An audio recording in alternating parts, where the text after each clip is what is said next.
ሰላም ቅዱሳን የጌታ ጸጋና ሰላም ይብዛላችሁ። እኔ ወንድማችሁ መምህሩ ወንደሰን ነኝ። ቀደም ብለን እንደጀመርነው ላለፉት 2 ሳምንታት 2 ክፍል የያዕቆብ መልእክትን ስንመለከት ስንዳስስ ስንማማር ቆይተናል። የያዕቆብ መልእክትን ከኔ ጋር ስናጠና እንግዲህ ተደራሲ የሚያደርገው እነማንን ነው? ጸሐፊውስ ማን ነው? ደግሞም የተጻፈበት ዘመን መቼ ነው? የዚህ የመልእክት ደግሞ ልዩ ሐሳብ ልዩ የሚያደርገው ገጽታው ምንድነው? ዓላማውስ የጽሑፈቱ የደብዳቤው ዓላማ ምንን በተመለከተ ነው የሚሉ ሐሳቦችን በ2 ክፍል ሰብሰብ አድርገን ተመልክተናል።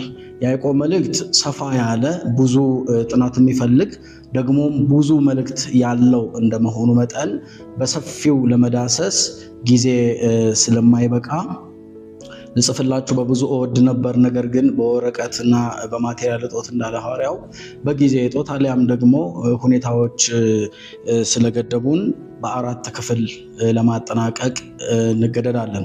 ስለዚህ ዛሬ ደግሞ 3ኛውን ክፍል አብረን እናያለን። በ3ኛ ክፍል የምንመለከተው የመልእክቱን ቅኝት ነው። ከምዕራፍ 1 እስከ ምዕራፍ 5 የያዕቆብ መልእክት ምን ይመስላል? ይዘቱ ምንድን ነው? ሊያስተላልፍ የፈለጋቸው መልእክቶች ምንድን ናቸው? በውስጡ ምን ተግባራት ተካተዋል? አንድ አማኝ ምን ማድረግ እንዳለበት በሕይወቱ በዘመኑ በምድር በሚመላለሰው የዕለት ተዕለት ኑሮ ሁሉ ክርስቶስን እንዴት ማክበር እንዳለበት የሚገልጽ መጽሐፍ ነውና ያንን በሰፊው በ2 ክፍል ከፍለን 5ቱን ምዕራፍ በ2 ከፍለን እንመለከታለን። የያዕቆብ መልእክትን እንግዲህ ስናየው አብዛኛውን እምነት ተኮር ጽሑፍ ነው። ስለ በእምነት እንዴት ዓለምን ማሸነፍ እንዳለባቸው፣ በእምነት እንዴት መጽናት እንዳለባቸው፣ ደግሞም አንድ አማኝ በሕይወቱ ምን ማድረግ እንዳለበት፣ ምን መካተት እንዳለበት፣ ጌታን ሊያከብር የሚችል ምን አይነት እምነት ነው፣ ምን አይነት አማኝ ሲሆን ነው፣ ምን አይነት የእምነት ጉዞ ሲጓዝ ነው፣ ጎዳናው ምን መምሰል ሲኖርበት ነው እግዚአብሔርን ማክበር የሚችለው የሚለውን ጥያቄ የሚመልስልን የመጽሐፍ ክፍል ነው። በምድር ኑሯችን በምድር እንቅስቃሴያችን ሁሉ ያመነውን እምነት እንዴት በተግባር ማዋል እንዳለብን፣ ለሰዎች እንዴት ማሳየት እንዳለብን፣ ሰዎች እኛን ሲመለከቱ ወደኛ ሲመጡ ጌታን እንዴት ማየት እንዳለባቸው፣ ከጌታ ጋር እንዴት መገናኘት እንዳለባቸው፣ እኛን ሲያዩ ጌታን በእኛ ውስጥ እንዲያዩ፣ የእኛን ድምፅ ሲሰሙ የጌታን ድምፅ መስማት እንዲችሉ፣ በእምነታችን የተገለጠ አሰራርና አደራረግ እንዲኖረን ይህ መልእክት በምድር ጉዟችን ሁሉ ልንከተለው የሚገባ የክርስቲያን መርህ የሆነ ሐሳብን ጽፎ እናገኛለን። ቅሉ ለተበተኑት ከ12ቱ ነገድ መካከል ከይሁዲነት ወደ ክርስትና መጥተው በስደት ምክንያት በመከራ ምክንያት ለተበተኑ ሰዎች ቢጽፍም በአሁን ዘመን ላለነው ለኛ ለክርስቲያኖች ለኛ ለክርስቶስ ደቀ መዛሙርት ደግሞ ወሳኝ የመጽሐፍ ክፍል ነው። ወሳኝ ፓርት ነው። ክርስቶስን እንዴት በሕይወታችን እንደምንገልጠው፣ ክርስቶስን እንዴት በሕይወታችን እንደምናሳየው፣ እምነታችን በተግባር እንዴት መገለጥ እንዳለበት አበክሮ የሚያስጠነቅቀንና የሚያስተምረን የመጽሐፍ ክፍል ስለሆነ በዚህ በ2 ከፍለን ከምዕራፍ 1 እስከ ምዕራፍ 5 ያለውን ለ2 ከፍለን እንመለከታለን። ምዕራፍ 1ን ስንጀምር እንግዲህ እውነተኛ እምነት ወይንም እውነተኛ አማኝ ሊኖረው የሚገባ ሕይወት ምንድን ነው ብለን ስናነሳ መጽሐፉ ይመልስልናል። በዚሁ በያዕቆብ መልእክት ምዕራፍ 1 ከቁጥር 2 ጀምሮ እስከ 16 ባለው አንድ ሐሳብ ይዘን እንማርበታለን። ቁጥር 1 ላይ ሰላምታ ከሰጠ በኋላ ለተበተኑት ሰዎች ለተበተኑት ክርስቲያኖች እንደ ጻፈ አድራሻ አድርጎ ይናገራል። ከቁጥር 2 እስከ 16 ባለው ክፍል ላይ ደግሞ እምነት ማለት ተፈትኖ ፈተናውን በብቃት የጨረሰ አማኝ ማለት የሚመጣበትን መከራ ሁሉ ተፈትኖ ፈተናውን ሁሉ በእግዚአብሔር ጸጋ ተቋቁሞ መጨረሻውን ለማየት የበቃ እሱ ነው አማኝ ይላል። እሱ ነው የበረታ እምነት ይላል። ስለዚህ በዚህ በምዕራፍ 1 ከቁጥር 2 እስከ 16 ባለው ክፍል ላይ ስለ እምነት የሚናገርበት ክፍል ነው። ቁጥር 12 ለምሳሌ እንደ ሐሳብ አድርገን ብናወጣ በፈተና የሚጸና ሰው የተባረከ ነው አለ። ከተፈተነ በኋላ ለሚወዱት ተስፋ ስለ እርሱ የሰጣቸውን የሕይወት አክሊል ይቀበላልና። ፈተና አለ።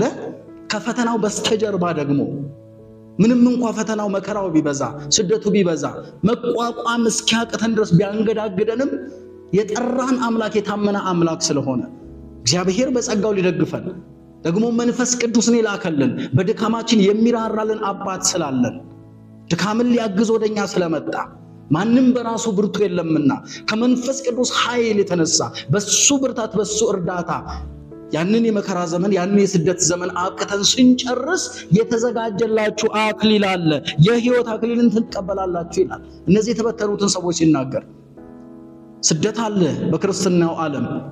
አዎ መከራ አለ በክርስትናው ዓለም። እንግልት አለ፣ እስራት አለ፣ ብዙ ጭንቀት አለ፣ በብዙ መጎሰም አለ። ያው ሐዋርያው ጳውሎስ እንዳለ በወንድሞች ሁሉ አለ መከራ ይደርስብኝ ነበር። በወንድሞች እንግልት ይደርስብኛል። በተለያየ ማህበረሰብ በተለያየ አካል ስለ ወንጌል መከራ ሊደርስ ይችላል። ነገር ግን ይላል ሐዋርያው ሲጽፍላቸው አሁን ተሰዳችኋል፣ ኢየሩሳሌም ለቃችሁ ሄዳችኋል፣ አብረን ስናደርግ የነበረውን ህብረት ትታችኋል፣ ተበትናችኋል። በምን? በመከራ ምክንያት።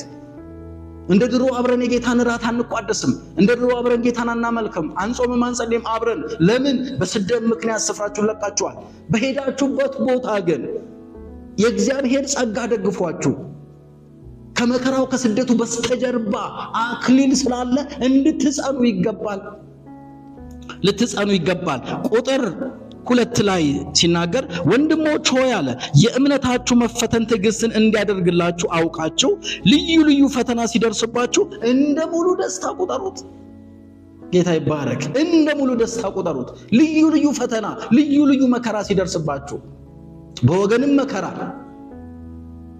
በዙሪያው ባለን ነገር መከራ፣ በገዢው መደብ ሊሆን ይችላል መከራ፣ ባልጠበቅነው አቅጣጫ መከራ ቢመጣ እንደ ሙሉ ደስታ ቁጠሩት። ለምን? ከዚህ ከመከራው በስተጀርባ የተዘጋጀላችሁ የሕይወት አክሊል አላችሁ ይላል ሐዋርያው። ሽልማት አለ።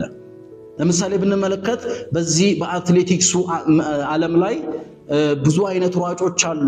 5000 10000 ማራቶን ምናምን እያሉ የሚከፋፍሉትን ለመሮጥ ገና የዛሬ 2 ዓመት 3 ዓመት ወይ ደግሞ 4 ዓመት ለሚደረገው ውድድር ቀድመው በእነዚህ አያሌ ዓመታት ብዙ ወራት፣ ብዙ ቀናት፣ ብዙ ስልጠና ያደርጋሉ። ብዙ መከራን ያቋርጣሉ። ብዙ ተራራ ይወጣሉ። ብዙ ሸንተረሩን ያቋርጣሉ። በብዙ ድካም፣ በብዙ ፀሐይ፣ በብዙ ቁር ውርጭ፣ በዝናቡ ሳይቀር ስልጠናቸውን ያደርጋሉ። ለምን? በመጨረሻው ሰዓት ፋይናል ሮጠው የሚያገኙት የድል አክሊል ስላላቸው፣ የአሸናፊነት ሽልማት ስላላቸው፣ ሜዳሊያውን ዋንጫውን ለመቀበል ካላቸው ጉጉት የተነሳ የትኛውንም መከራ ተቋቁመው፣ ብርዱን ተቋቁመው፣ ፀሐዩን ተቋቁመው፣ ውጅንብሩን ተቋቁመው፣ ተራራውን ገደሉን እያቋረጡ እኚህ ሰዎች ይሮጣሉ። በመጨረሻ ሰዓት ግን በርትቶ ታግሎ የሰለጠነና የተቋቋመ መከራ ሳይበግረው ስልጠናውን የወሰደ አንደኛ ሲወጣ በተሰበሰቡት ሕዝብ ፊት ሽልማት ይቀበላል ማለት ነው። ልክ እንደዚህ ይላል ሐዋርያው ያዕቆብ፣ መልእክተኛው ያዕቆብ፣ የጌታ ወንድሙ ያዕቆብ ለተበተኑ ሰዎች ጽፍላቸው አሁን ተበትናችኋል፣ ግን መከራ እንደደረሰባችሁ አውቃለሁ። በመከራችሁ መካከል ግን ጌታ መንፈስ ቅዱስ ያጸናችኋል። በርቱ፣ አይዟችሁ። ከብርታታችሁ ጀርባ ከመከራው ጀርባ የሚመጣው የጌታ ሽልማት አለ። ጳውሎስ እንደሚናገር በመልእክቱ በመጨረሻው ቀን ጌታ በክብሩ በተገለጠ ጊዜ ከውዴ ከኢየሱስ የክብር ሽልማትን እቀበላለሁ እንዳለ የምትቀበሉት የሕይወት አክሊል አለላችሁ ስለእናንተ። አይዟችሁ፣ በስደቱ ጠንክሩ፣ አይዟችሁ፣ በመከራው ታገሱ እያለ እነዚህን ሰዎች ይናገራቸዋል። ለምን? መከራ አለ፣ አዎ አለ። እንግልት አለ፣ አዎ አለ። ቢሆንም ቅሉ ያ ሁሉ መከራ ቢመጣ የመጨረሻው ውጤት ከመከራው ጋር ሲነጻጸር ትንሽ ሆኖ ስለሚታይ ኢምንት ስለሆነ በመከራ እንዲጸኑ እነዚህን ሰዎች ይናገራቸዋል። በዚሁ በመልእክቱ ያዕቆብ ሲናገር 5ኛው ምዕራፍ ቁጥር 11 ላይ እነሆ በትዕግስት የጸኑትን ብፁዓን እንላቸዋለን አለ። በትዕግስት የጸኑትን፣ መከራውን በትዕግስት የተቋቋሙትን፣ በስደት ወቅታቸው የጸኑትን፣ የሚያስከፍለውን ዋጋ የከፈሉትን ብፁዓን ብለን እንጠራቸዋለን። ቀደም ባለው ክፍል በሁለተኛው ክፍል እንዳየነው ከኢየሱስ ክርስቶስ አንቀጽ ብሉዓን ከተባለው ክፍል ጋር የተራራው ስብከት ጋር ተመሳሳይ የሚያደርገው አንዱ ይሄ ክፍል ነው። እንዳየነው ብፁዓን ብለን እንጠራቸዋለን። ምን ያሉትን? በመከራ የጸኑትን፣ በመከራው ትዕግስትን ያደረጉ፣ ለመከራው እጃቸውን ያልሰጡት ክርስቶስን የሚያስክድ መከራ ቢመጣ እንኳን እምቢ ብለው የጸኑትን በመጨረሻው ሰዓት እነሱን ብፁዓን ብለን እንጠራቸዋለን። ጌታም እንዳለ ስለ ጽድቅ የሚራቡ የሚጠሙ ብፁዓን ናቸው፣ ስለ ጽድቅ መከራን የሚቀበሉ ስለ ጽድቅ የሚሰደዱ ብፁዓን ናቸው ተብሎ እንደተጻፈ። ብፁዕ ማለት የተመረጠ ምርጥ፣ የእግዚአብሔር ልብ ደስ የተሰኘበት፣ የእግዚአብሔር እጅ የረዳቸው፣ የእግዚአብሔር ጸጋ ያገዘው እሱ ብፁዕ ነው። መከራው ያልበገረው፣ እስራቱ ያላቆመው፣ ችግሩን ተቋቁሞ በእግዚአብሔር ጸጋ ያለፈ ሰው እሱ ብፁዕ ብለን እንጠራዋለን አለ ሐዋርያው ያዕቆብ በመልእክቱ። ይቀጥልና በዚህ በአንደኛው ጴጥሮስ መልእክት 3ኛው ምዕራፍ ቁጥር 14 ላይ እንዲህ ይላል፣ ነገር ግን አለ ስለ ጽድቅ እንኳን መከራን ብትቀበሉ ብፁዓን ናችሁ። ኢየሱስ ይባረክ። ስለ ጽድቅ እንኳን መከራን ብትቀበሉ፣ ስለ እግዚአብሔር ቃል መከራን ብትቀበሉ፣ ስለበራላችሁ እውነት መከራን ብትቀበሉ፣ ስላመናችሁ እምነት መከራን ብትቀበሉ፣ ስላዳኛችሁ፣ ስለቤዛችሁ፣ ስለ ክርስቶስ ኢየሱስ መከራን ብትቀበሉ ብፁዓን ናችሁ። ከዚህ በላይ ደስታ ምን አለ? ከዚህ በላይ ተስፋ ምን አለ? ከዚህ በላይ ልብን ደስ የሚያደርግ ልብን በተስፋ በሐሴት የሚሞላ ምን አይነት ንግግር አለ? መከራ አለ። አዎ ራሱ መምህር ኢየሱስ ክርስቶስ ቀድሞ ተናግሯል። በዓለም ስትኖሩ መከራ አለባችሁ። 4 ነጥብ። መከራ አለ ከተባለ ኢየሱስ ክርስቶስን አምኖ የኢየሱስን ስም እየጠሩ ኢየሱስን ለዓለም እየተናገሩ በጨለማው ላይ ኢየሱስ የሚለውን ስም እያወጁ እየጠሩ ሰላም ተኝቶ ማደር መናፈቅ የለም። ለምን ተነካው ማለት አይቻልም። ስደቱ ለምን መጣ፣ መከራው ለምን መጣ ማለት አይቻልም። ለምን? ኢየሱስ እንዳለ መከራ አለባችሁ፣ ግን እኔ ዓለምን አሸንፌያለሁ ብሎ የተስፋ ቃል እንደሰጠን ኢየሱስ ይባረክ። ስለዚህ ይህ ሐዋርያ ከዚህ በመነሳት በዚህ በአንደኛው ምዕራፍ ላይ ከቁጥር 2 እስከ 16 ባለው ሐሳብ ላይ ይህንን ቃል አበክሮ ይናገራል። እውነተኛ እምነት ወይንም የእውነተኛ የአማኝ ሕይወት የሚባለው ተፈትኖ ፈተናውን በድል ነሽነት ሲወጣ በእግዚአብሔር ጸጋ ተደግፎ እግዚአብሔር እንደሚያበረታው ተማምኖ ወጥቶ አሸንፎ ሲገባ በድል ሲያጠናቀቅ ጉዳዩን ብፁዕ ተብሎ ይጠራል የሚል ሐሳብ ጽፎልናል። በሁለተኛ የምንመለከተው በዚሁ በአንደኛ ምዕራፍ ከቁጥር 19 እስከ 27 ያለውን ክፍል ጠቅለል አድርገን አንድ ምዕራፍ ሰተን እናየዋለን። እያንዳንዷን በየቁጥር ብንመለከተው ወይንም በየአውዱ እየተረጎምን እያየን ብንሄድ ቀደም ብዬ እንዳነሳውላችሁ ጊዜ አይበቃንም። ነገር ግን የመጽሐፉን ይዘት በጥቂቱ ምን ሊል የፈለገው ሐዋርያው ምን አይነት መልእክት ያስተላልፋል፣ ለኛ ለክርስቲያኖች ምን አይነት ይዘት አለው፣ ምን ማድረግ አለብን፣ ከዚህ መጽሐፍ ምን መረዳት አለብን የሚለውን በየምዕራፉ ሐሳብ አንስተን ብቻ የመጽሐፉን ቅኝት እናከናውናለን ማለት ነው። በአንደኛው ምዕራፍ 19ኛው ቁጥር እስከ 27ኛው ቁጥር ባለው ላይ ሐዋርያው ሲናገር እውነተኛ እምነት ማለት ወይንም እውነተኛ አማኝ ማለት ያመነውን እምነት በተግባር የሚገልጽ ነው ብሎ ይነግረናል። አምኛለሁ የሚል ሰው ያመነውን እውነት በተግባር የሚገልጽ የሚያሳይ ነው። እውነተኛ እምነት ደግሞ ተብሎ የሚጠራው በተግባር ሲገለጽ እሱ እውነተኛ እምነት ተብሎ ይጠራል ይለናል። እውነተኛ እምነት ተብሎ ይጠራል። ስለዚህ ሐዋርያው ስለ እውነተኛ እምነት ሲናገር እንደው ሐሳቡን ሰብሰብ አድርገን ብናየው ቁጥር 22 ላይ ይሻገርና እንዲህ ይላል፣ ቃሉን የምታደርጉ ሁኑ እንጂ ራሳችሁን እያሳታችሁ የምትሰሙ አትሁኑ። ልብ በሉ፣ ቃሉን የምታደርጉ የምትፈጽሙ የምትተገብሩ ሁኑ እንጂ ቃሉን እየሰማችሁ ራሳችሁ የምታታሉ አታድርጉ። ምናልባት ብዙ አይነት ሊሰማ ይችላል። አምኛለሁ፣ አዎ ካመንኩ በኋላ ምንም አይደለም፣ በቃ ችግር የለም። ድሮ እኔ በነበርኩበት የሃይማኖት ተቋም ውስጥ አንድ የሚወራ ነገር አለ። እነዚህ ፕሮቴስታንት ወይ ጴንጤ ተብለው የሚጠሩት የወንጌል አማኞች ጾምን አይጾሙም የሚባሉ ነበረ። ለምን ሲባል ኢየሱስ ጾሞልኛል 40 ቀንና በቃ የኔ ነገር ተሰርቷል አብቅቷል፣ እዳይም ብቻ አይደለም የከፈለ ጾሜንም ጾሞልኛልና ጨርሶልኛል ይላሉ። ስለዚህ አይጾሙም ይባላል። ኖ እንደዛ አይደለም ጉዳዩ።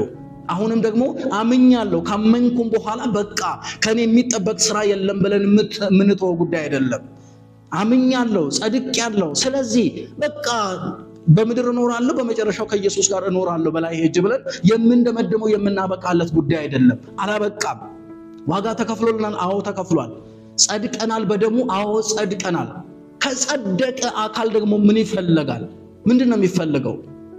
እምነትን በተግባር የመግለጽ እምነትን በማሳየት ሰው ሁሉ አይቶ እንዲረዳው በማድረግ ያመነው እምነት እንዲህ አይነት ነገር ነው። ይህንን ተግባር ያከናውናል።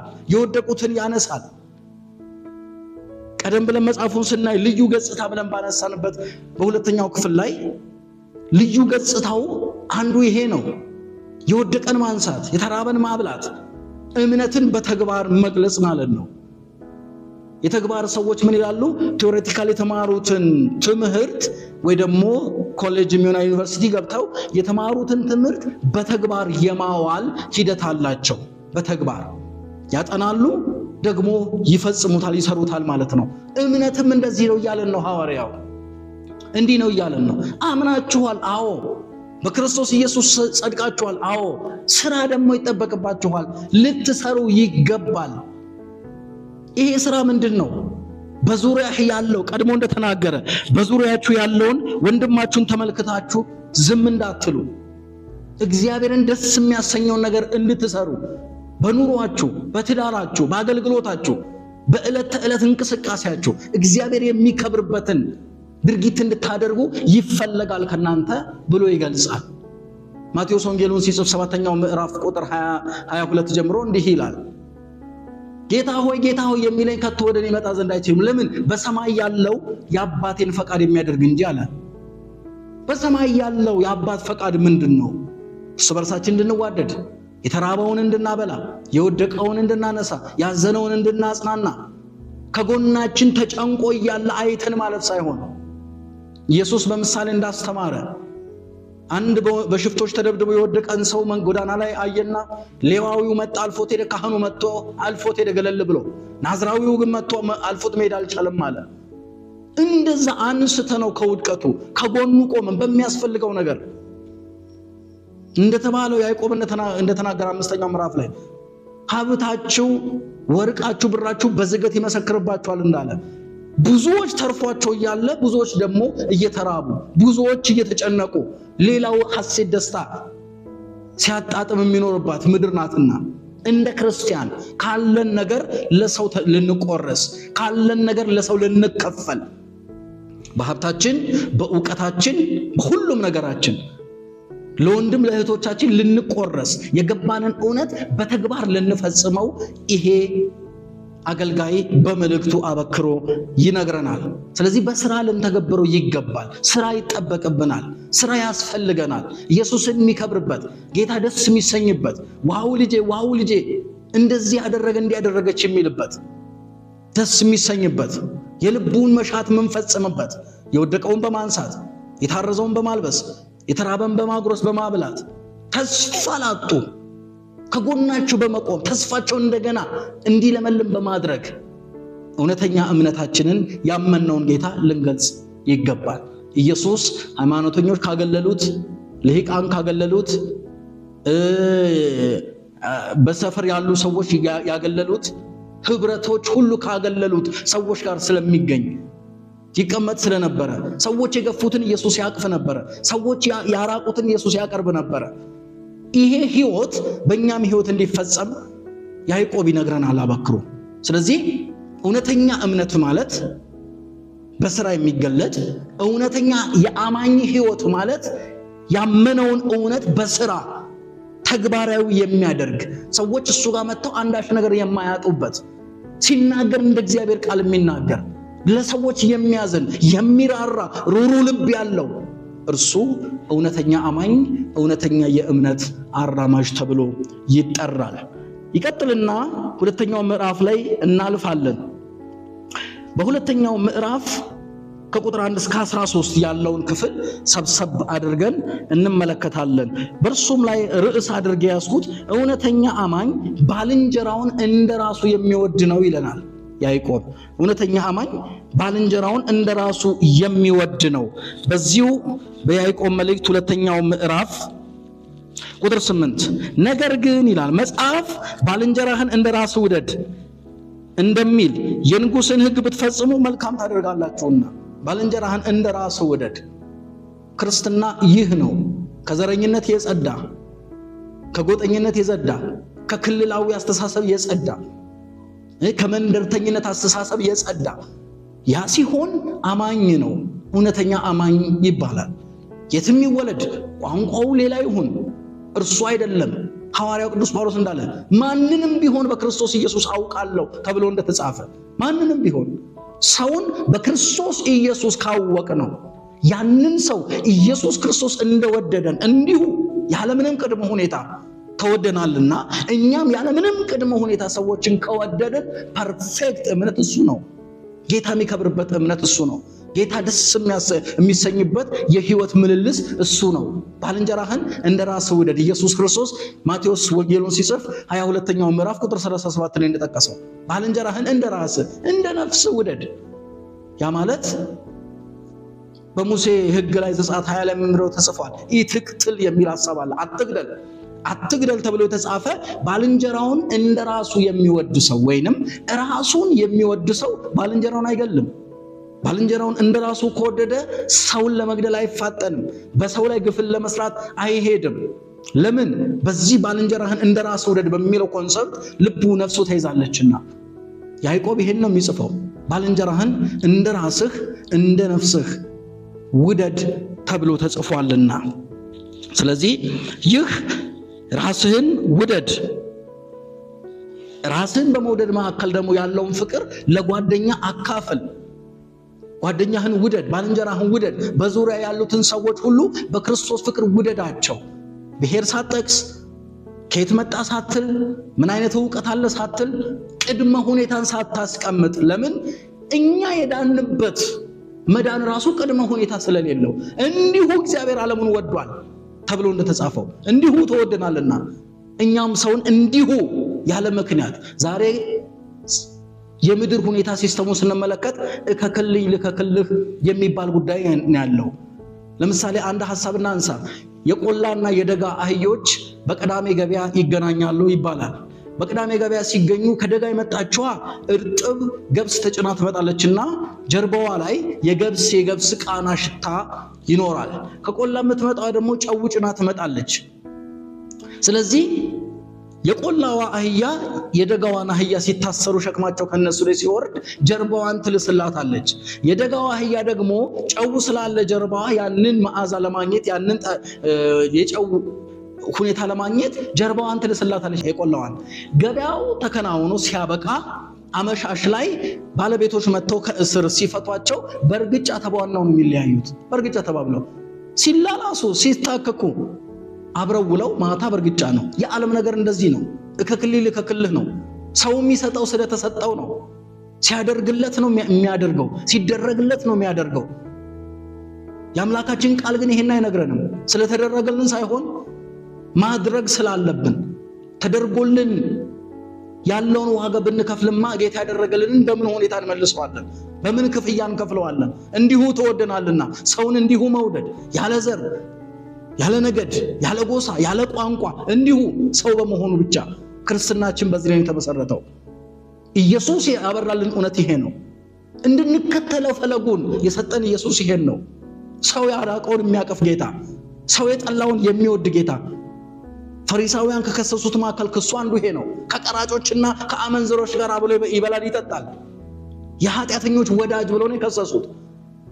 ይሄ ጌታን የምናመልክ ከሆነ ባልንጀራችን እንደራሳችን እንደ ነፍሳችን ልንወድ በክርስቶስ ፍቅር እርስ በርስ ልንያያዝ ያስፈልጋል ይለናል ያዕቆብ በመልእክቱ።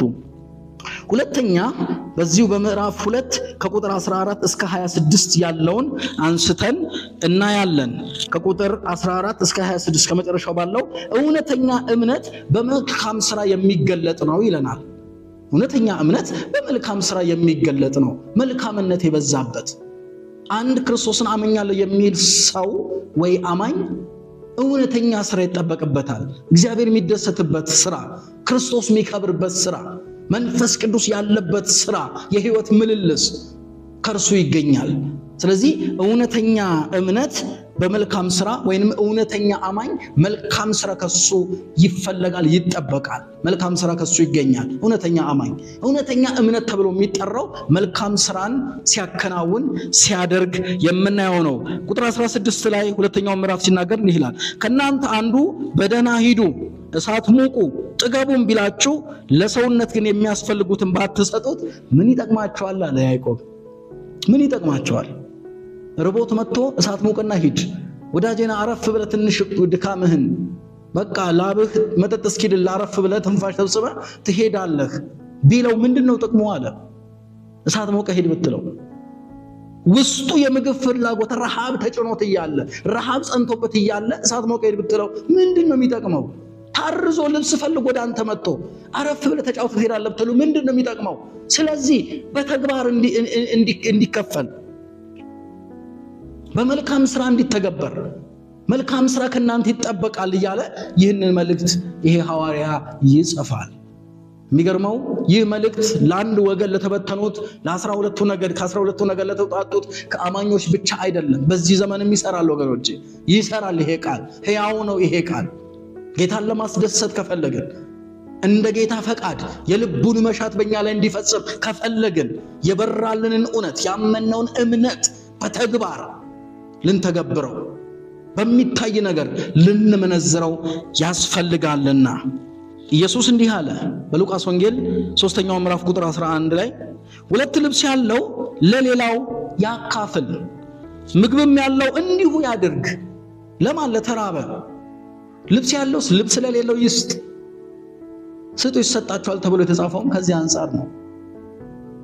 ቀደም ባለው ክፍል እንዳየን ማቴዎስ ወንጌሉን ሲጽፍ 25ኛው ምዕራፍ ላይ የተነሳው ሐሳብን ብራብ ብጠማ ብታረዝ የሚለውን ጥያቄ ኢየሱስ የሚጠይቀው የሚያነሳው በምድር ስንኖር በዙሪያችን ባሉ ሰዎች ተፈትነን ታይተን የምናልፍበት የህይወት ምህዋር ነው፣ የህይወት ምልልሳችን ነው። ስለዚህ ልናለብስ ይገባል። በአንደኛ ዮሐንስ መልእክቱ 3ኛው ምዕራፍ 17ኛው ቁጥር ላይ እንዲህ ይናገራል። ነገር ግን አለ የዚህ ዓለም ገንዘብ ያለው ልብ በሉ ወንድሙም የሚያስፈልገውን ሲያጣ አይቶ ያራራለት። የዚህ ዓለም ገንዘብ ያለው ወንድሙ ሲቸገር ወንድሙ ገንዘቡን ሲፈልግ አይቶ ያራራለት ማንም ቢሆን የእግዚአብሔር ፍቅር በሱ ዘንድ እንዴት ይኖራል? እንዴት እግዚአብሔርን ወዳለው ይላል። የእግዚአብሔር ፍቅርስ እንዴት ይገለጣል? ተመልከቱ። የዚህ ዓለም ገንዘብ አለው በእጁ በኪሱ ሙሉ ነው፣ ቤቱ ሙሉ ነው። ከጎረቤቱ ግን የዚህ ዓለም ገንዘብ የሚያስፈልገው የተቸገረ የዕለት ጉርስ ያጣ የዓመት ልብስ ያጣ በብዙ ጉለት በብዙ ክፍተት ውስጥ የሚመላለስ ሰው አለ። እሱ ያለ አይቶ እንዳላየ ዝም ሰምቶ እንዳልሰማ ዝም ካለ የእግዚአብሔር ፍቅር በሱ ዘንድ እንዴት አለ ይላል። እሱ ውሸታም ነው፣ እግዚአብሔርን ከቶ አያውቀው። ለምን?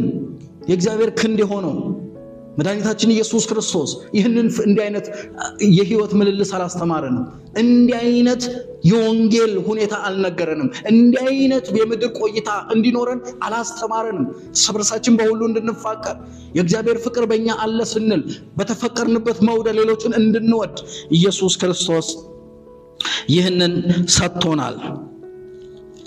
ስለዚህ በዚሁ በአንደኛ ዮሐንስ መልእክቱ 3ኛው ምዕራፍ 18ኛው ቁጥር ላይ እንዲህ ይላል፣ ልጆቼ ሆይ አለ በስራና በእውነት እንጂ በቃልና በአንደበት ብቻ አንዋደድ ይላል። በስራ በእውነት እንጂ በቃልና በአንደበት ብቻ እወድሃለሁ ሳይሆን መውደዳችንን የምንገልጠው በተቸገረ ጊዜ በመድረስ ባዘነ ጊዜ በማጽናናት በጎደለው ጊዜ ሙላት ሆነን በመገለጥ ነው እያለ ይህንን ቃል ይጽፍልናል። ኢየሱስ ክርስቶስ ለዘላለም ጌታ ነው። በመቀጠል የምንመለከተው 3ኛውን ምዕራፍ ነው። ለሁለት ከፍለን አሁንም እንደቀደሙት እናየዋለን። ስለዚህ ያዕቆብ በመልእክቱ ምዕራፍ 3 ከቁጥር 1 እስከ 12 ባለው ላይ እንዲህ የሚል ሐሳብ ያነሳልናል። እውነተኛ እምነት ማለት አንደበቱን የሚገታ ሰው ማለት ነው። እውነተኛ እምነት የሚገለጠው አንደበትን በመግታት ነው። አለያም እውነተኛ አማኝ ተብሎ የሚጠራው አንደበቱን በዘፈቀደ የሚከፍት ሳይሆን፣ አንደበቱን ለፈቃዱ የሚሰጥ ሳይሆን፣ አንደበቱን የሚገታ ሰው እርሱ እውነተኛ አማኝ ነው ይላል። እሱ እውነተኛ አማኝ ነው። የጌታ ስሙ ብሩክ ይሁን። ስለዚህ እውነተኛ እምነት አንደበትን በመግታት የሚገለጥ ነው። ወይንም የእውነተኛ አማኝ ካራክተሩ አንደበቱን በመግታት በማዘግየት የሚገለጥ ነው።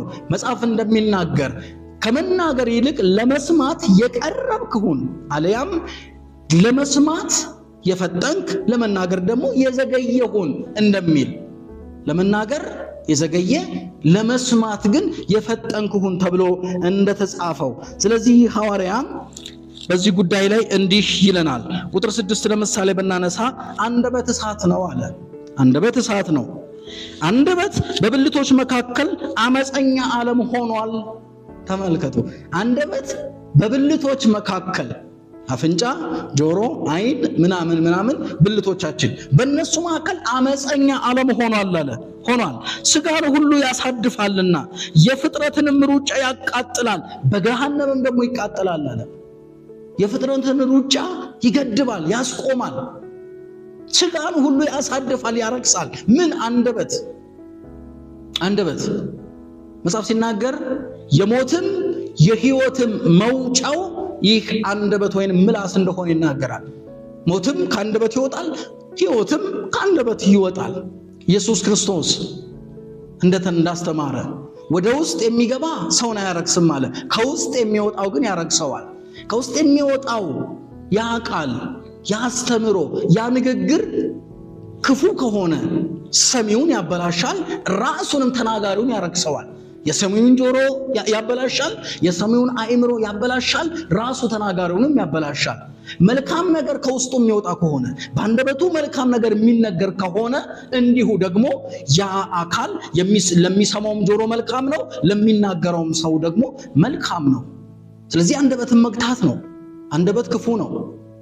በምሳሌ መጽሐፉ ሶሎሞን እንደተናገረ ልጄ ሆይ አንደበትን ከክፉ ከልክል እንዳለ፣ ከክፉ ከልክል፣ ክፉን እንዳይናገር፣ ሐሜት እንዳይናገር፣ አድመኝነትን እንዳያውጅ፣ እግዚአብሔር የማይከብርበትን ሁኔታ ከአንደበቱ እንዳይወጣ አንደበትን ከልክል። የፍጥረትን ሩጫ የሚገታ አንደበት ነው ክፉ ንግግር። የሰውን ሕይወት ያበላሻል ክፉ ንግግር። የሰውን አእምሮ ይበክላል ክፉ ንግግር። የሰውን ልብ ያቆስላል፣ ያደማል፣ ይሰብራል። በዛው ተቃራኒ ደግሞ መልካም ንግግር የሚናገር የተሰበረ ልብ ይጠግናል፣ የወደቀን ያነሳል፣ ያዘነን ያጽናናል፣ ተስፋ የቆረጠውን ምንም ተስፋ የማይታየውን እንደገና በተስፋ እንዲቆም፣ በተስፋ እንዲበረታ፣ በተስፋ እንዲጓዝ፣ ጉዞውን ከቆመበት እንዲጀምር ያደርገዋል። ስለዚህ አንደበትን መግታት ነው ይላል። እውነተኛ እምነት አንደበትን በመግታት ይገለጣል። እውነተኛ አማኝ፣ የአንድ የእውነተኛ አማኝ ስብዕና አንደበትን በመግታት ይታወቃል። ለመናገር የዘገየህ ለመስማት የፈጠንክ ሁን እንዳለ ይህ ሐዋርያ ይህን ይነግረናል። ምናልባት አሁን ላይ ብዙሃኑ ሁሉም ተናጋሪ ነው። እንደ ዓለማችን ስርዓትና ሲስተም ሶሻል ሚዲያው ብዙ አይነት እድሎችን ስለፈጠረልን፣ ብዙ አይነት ግኝቶች ስላሉ ሁሉም ይናገራል፣ የመሰለውን፣ የገባውም ያልገባውን። በጣም የሚያሳዝነው ግን አንዱ አገልጋይ በአንደኛው አገልጋይ ላይ ሲነሳ፣ አንዱ ክርስቲያን እኔ የአህዛብ ጉዳይ አይደለም፣ አህዛብ አንደበታቸውን ለክፉ ቢከፍቱ አይደንቅም። ምናልባት ካሉበት ሁኔታ፣ ከተሰሩበት የሃይማኖት ልክ፣ ከገባቸው ከቆሙበት ሁኔታ ተነስቶ ሊሆን ይችላል። ክርስቲያን ነኝ የሚል፣ እውነተኛ ጌታን አምናለሁ የሚል፣ እውነተኛ እምነት በውስጥ ያለው የሚል አገልጋይም ተገልጋይም እኩል ሲናገር፣ ያውም ያመነው በአመነው ላይ ሲነሳ፣ ዱላውን ሲያስናዝ፣ የበቀል ዱላውን ሲዘረጋ፣ በአንደበቱ በምላሱ የሰውን ሕይወት ሲያበላሽ፣ የሰውን አገልግሎት ሲያበላሽ፣ የብዙሃኑን ነገር ሲያበላሽ የሚታይበት ዘመን ነው። ወገኖች ቆም ብለን እናስብ። ሶሻል ሚዲያው ድል ስለሰጠን እንዲሁ የምንናገር ከሆነ መጽሐፍ እንዲህ ይላል፣ ሰው ለሚናገርበት ለዛ ለንግግሩ በመጨረሻው ሰዓት ምላሽ ይሰጥበታል። ኢየሱስ ሲመጣ ይጠይቀናል እያንዳንዷን ነገር። በአገልግሎት መስክ ወጥተን አገልጋይ ነን ብለን የሰውን ሕይወት ለማበላሸት መምከር ከቻለን ጠጋ ብለን፣ ካልቻለን ምን አለበት የጌታ መንፈስ እንዲያቀናው ብንጸልይ ብንበረከክ፣ የሰው ሕይወትን ከማበላሸት በንግግራችን፣ የሰው ሕይወትን ከመደበላለቅ፣ የሰው አገልግሎትን ከማበላሸት በሐሳባችን በክፋት ንግግራችን ምን አለ በእግዚአብሔር ፊት ብንሆን። እግዚአብሔር ሁሉን ቻይ ነው። ያንን ሰው አስተካክሎ እንደገና ዕድል ይሰጠዋል ክፉ ቢሆን እንኳን። ለምን እንዲህ የሚል ነው አባት ያለን። የሚወዷችሁን ብትወዱ ምንድነው ጥቅሙ? የሚመርቋችሁን ብትመርቁ ምንድነው ጥቅሙ? ምን ትሻላላችሁ እናንተ ከአሕዛብ? ይሄንማ አሕዛብን ፈሪሳውያንም ያደርጉታል። የሚጠሏችሁን ውደዱ፣ የሚረግሟችሁን መርቁ፣ ስለሚያሳድዷችሁ ሰዎች ጸልዩ ተብሎ ነው የተጻፈው። እኛ ግን ገና ሳይደርሱብን የሰውን አገልግሎት ለመምታት፣ የሰውን አገልግሎት ለማበላሸት፣ የሰውን ሕይወት፣ የሰውን ትዳር፣ የሰውን ስራ ለማመስ ሶሻል ሚዲያው ተገኘ፣ አጋጣሚዎች በዙልን። አቤት የሰው አንደበት፣ አቤት የሰው አንደበት ብርታቱ። እግዚአብሔርን መፍራት የለም። ቆም ብሎ እግዚአብሔርን ነገር ማሰብ ቀርቷል። ወገኖቼ ኢየሱስ ሲመጣ እኮ ከኛ ምላሽ ይጠይቃል። ለተናገርናት ለእያንዳንዷ ነገር መልስ ይጠበቅብናል። ስለዚህ አንደበታችን ልንገታ ይገባል። እውነተኛ አማኝ፣ እውነተኛ የክርስቶስ ደቀ መዝሙር፣ የክርስቶስ ተከታይ ከሆነ አንደበቱን ከክፉ ሊገታ ይገባል። ለምን? አንደበት የብዙዎችን ሩጫ ትገታለችና፣ የብዙዎችን ሕይወት ታበላሻለችና። ጌታ ኢየሱስ ይባረክ። ስለዚህ አንደበታችን እንድንገታ ይሄ ሐዋርያ አበክሮ ይነግረናል ማለት ነው። ሁለተኛው ከፍለን ያየነው ምዕራፍ 3 ማለት ነው ከቁጥር 1 እስከ 12 አይተናል። አንደበትን መግታት የሚያስችል ወይ ደግሞ እውነተኛ ክርስትና፣ እውነተኛ እምነት አንደበትን የሚገታ እንደሆነ፣ እውነተኛ እምነት አለ የሚል ሰው አንደበቱን መግታት እንዳለበት ሐዋርያው እንደጻፈ ተመልክተናል። በሁለተኛ ደረጃ ምዕራፍ 3ን ስንከፍለው ከቁጥር 13 እስከ 18 ባለው ላይ አንድ ሐሳብ፣ አንድ ሐረግ ይዘን አንድ የትምህርት ርዕስ ይዘን እናየዋለን። እርሱም እውነተኛ እምነት ማለት የእግዚአብሔር ጥበብ የሚፈልግ እምነት ነው። አለያም እውነተኛ አማኝ ማለት የእግዚአብሔርን ጥበብ የሚፈልግ አማኝ ነው ብሎ ይጠራናል። እውነተኛ እምነት እግዚአብሔርን ጥበብ፣ እግዚአብሔር አዋቂ እንደሆነ፣ እግዚአብሔር ጥበበኛ እንደሆነ አምኖ የሱን ጥበብ የሚፈልግ፣ ከሰው ጥበብ ይልቅ የእግዚአብሔር ጥበብ ትበረታለች ተብሎ እንደተጻፈ የእግዚአብሔር ጥበብ ኃያል ናትና የእግዚአብሔር ጥበብ ትጠበባለች በሰው ጥበብ ላይ፣ በዓለመኛ ላይ፣ በዓለም ጥበብ ላይ የእግዚአብሔር ጥበብ ኃያል ናትና ይህን የእግዚአብሔርን ጥበብ የሚፈልግ እሱ እውነተኛ አማኝ ነው፣ ወይንም እውነተኛ እምነት አለ ይለናል ያዕቆብ። እውነተኛ እምነት አለው። ስለዚህ መጽሐፍ ሲናገር ኢይትመካ ኃያል በኃይሉ፣ ኢይትመካ ንጉሥ በብዛ ሰራዊቱ፣ ኢይትመካ ባዕል በብዛ ብዕሉ፣ ባለጠጋ በብልጽግናው አይመካ፣ ንጉሥ በበዛው ሰራዊቱ አይመካ፣ ኃይለኛ ላይ የሚል በኃይሉ አይመካ። ስለዚህ የሚመካ ቢኖር በእግዚአብሔር ይመካ ተብሎ እንደተጻፈ በእግዚአብሔር ልንመካ፣ በእግዚአብሔር ተስፋ ልናደርግ፣ የእግዚአብሔርን ጥበብ ዕለት ዕለት ልንፈልጋት ይገባል።